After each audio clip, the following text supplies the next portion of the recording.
In Syria's biggest and wealthiest cities, more and more people are saying they've had enough and they are fleeing their communities or the country entirely. Now look, this is a group crossing into Lebanon. Tens of thousands of Syrians have ended up there, as well as Turkey and Jordan and Iraq. The situation is very hard there. Everything is so bad. Only Allah knows how we have managed to come here. We simply ran away. Oh Allah, it's so bad, so bad. The United Nations Refugee Agency said that as of Wednesday, 120,000 Syrians have fled to neighboring countries during the nearly 17-month conflict, but some local governments report even higher figures, and we're hearing that since April, the number of refugees has tripled. Melissa Fleming is a spokeswoman for the United Nations High Commissioner for Refugees, joining us now from Geneva. Thanks so much for being with us. Let me ask you, first of all, about your sense of the numbers and of the momentum. The numbers we're hearing, like I said, have tripled.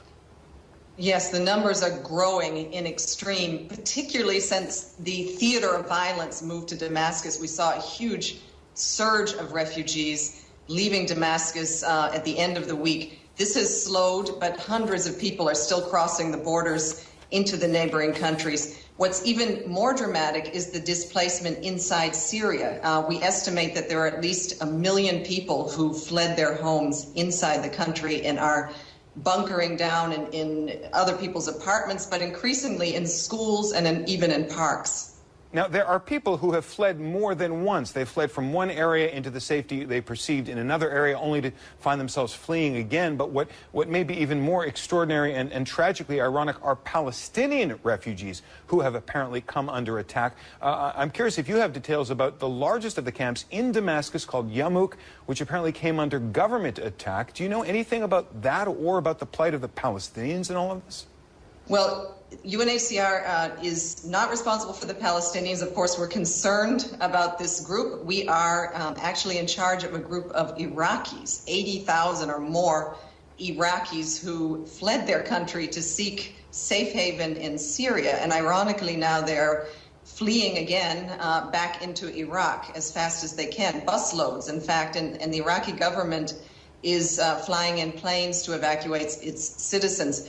The problem is that this is premature for many of them. They weren't ready to return to Iraq, and many of them are not yet in a state where they can flee. They're also calling us and saying they feel targeted. There was a family that we discovered in one house, 7 dead women and children murdered, actually, gunshots. So the situation for foreigners is becoming more and more difficult. I'm getting a sense, listening to you and reading news accounts, that people are basically just fleeing in every direction, some inside the country, some outside the country. But are there big hubs that people know it's safe to go to, where they know that they can get help from your agency or others? Well, again, the theater of deadly violence continues to shift. It was only recently that Damascus was considered a safe haven. Now people are not only residents, but those who had fled into Damascus are deciding this is no longer safe. If they have the means, they're fleeing mostly to Lebanon.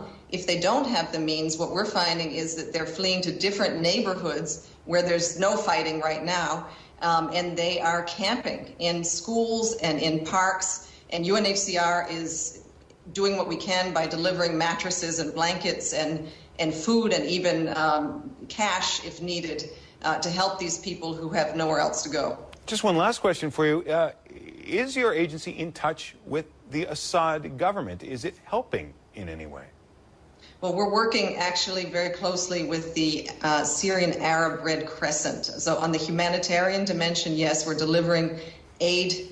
We're an impartial organization, and we deliver to those who are in need. So we're helping displaced Syrians with the Arab Red Crescent, and we're helping other refugees who happen to be stuck inside Syria and are really, really in need of assistance. Not only that, of course, we are in the borders, in the border countries, erecting camps as we speak in Jordan and helping the governments of Lebanon and Turkey with their ever-growing influx of very desperate refugees.